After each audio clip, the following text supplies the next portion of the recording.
All right, guys. Now let's picture a time when you had to get to class in the morning and it was like, let's say 10 a.m. And it just so happens that that night you decided to stay up a little bit longer and you didn't want to wake up at 9 in the morning. Maybe your alarm didn't sound at 9 a.m. And then all of a sudden it's 9:55 and you're 5 minutes away from classes beginning. You had to rush out of your house. You had to probably not even do your teeth or do your hair or put on or still go to class in your pajamas. Now let's imagine that same scenario, but in a different reality. In a reality where maybe you didn't go out the night before, or maybe you actually did remember to set your alarm, and you did get to class on time, and you had to avoid that embarrassment and avoid that struggle. This is actually a possibility that many scientists and many astronomers are trying to discover right now. And there's actually 3 different theories that could suggest this possibility. There's the infinite universe theory, the bubble universe theory, and the many worlds theory. Now let's talk about the first one. I actually did a research on phys.org talking about this theory, but there's actually another popular guy that I want to introduce you to that could possibly discuss it a little bit better. Now this is Rick. This is Rick Sanchez. And I don't know if many of you are familiar with Rick, but he has a popular TV show that talks about this theory, about infinite universe and infinite realities. Basically what this theory talks about is that there's 2 possibilities for our universe that astronomers are trying to figure out right now. Either the universe is finite or it's infinite. If it's finite, it's finite. There's nothing we can do about it unless we measure it with a really, really, really long ruler. If it's infinite, this opens up a lot of possibilities. This actually indicates that there could possibly be infinite universes and infinite versions of yourself. Why? Because our very atoms are finite, and atoms could replicate themselves and reorganize themselves in a finite way. So eventually, our patch of the universe is going to start duplicating, and different patches of the universe is going to start arriving. And maybe along the line, you could be as cool as Rick and start gathering infinite versions of yourself throughout reality and just be a godlike of yourself, or the smartest man in the universe like Rick is.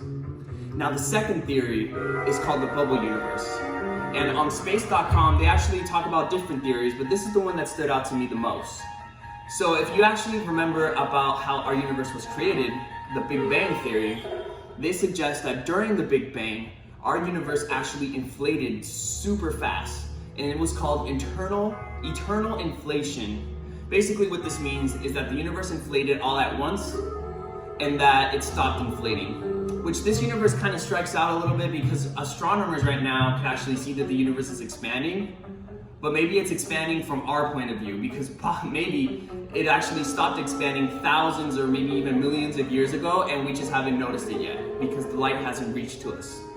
But anyways, eternal inflation just suggests that it expanded all at once and then it stopped inflating. And this basically balloon of our universe stopped inflating, but there's another universe that is currently inflating right now. And basically we're just living in a huge sea of little tiny bubble universes. And different universes have different basically laws of physics. So there's gonna be probably some weird universes out there, and maybe we have like lobster versions of ourselves, or like dog versions or dolphin versions of ourselves out there, living in a completely different reality. Now the third theory, it was actually created by a guy called Hugh Everett, and this is actually what his thesis was about. And his thesis was basically trying to simplify the effects of quantum mechanics. And because of this, he created a theory called the many worlds theories. So while I was doing some research on Forbes.com, it actually turns out that this theory is pretty extent, and it goes into depth really much. In fact, it goes so into depth that I can even possibly create a video just on its own talking about it, and it's very mind-boggling, and your brain will probably be hurting by the end of that video, just like my brain was hurting by the end of that article. But I took the sacrifice to read it first, and now I'm just gonna put it out in layman's terms.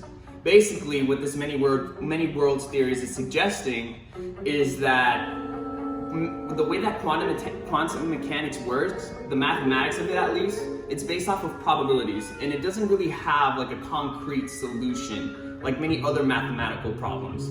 In our world, in our reality, it's all about one thing, one outcome. So how can quantum mechanics exist if we live in a reality where it's just one outcome? Well, I don't know if you're too familiar with Avengers or with the Marvel Universe, but in Avengers Endgame, they actually talk about this. They basically say that when you go back in time, or let's say when you make a decision in time, whatever decision that you make becomes that reality, and then a different reality gets split. Kind of like how quantum mechanics works, different possibilities. So, if I make a decision today, or if I make the decision to go out last night and not set my alarm on time, I wake up living in that reality where a very sad Daniel goes to class 30 minutes late, smelling probably like the night before. Or there's a different reality where I didn't go out, and then a very happy Daniel wakes up on time and gets to class on time and actually smells good. That's basically what the many worlds theories is suggesting. And if you think about it, it's pretty cool. But if you actually think about it even more, it's kind of scary because you're not really living, this world that you're living in might not be the same world that another version of you is living in. Maybe if you have another version of yourself that's a lot cooler, maybe a rock star, a pop star, or it's like a Nobel Prize winner, and we just so happen to be living in this world where we're stuck with the coronavirus. I mean, who knows? But this different dimensions is it's something really interesting if you think about it. And maybe in our reality where Wuhan accidentally leaked the virus may not have happened in another universe, who knows? So, it's just something to think about.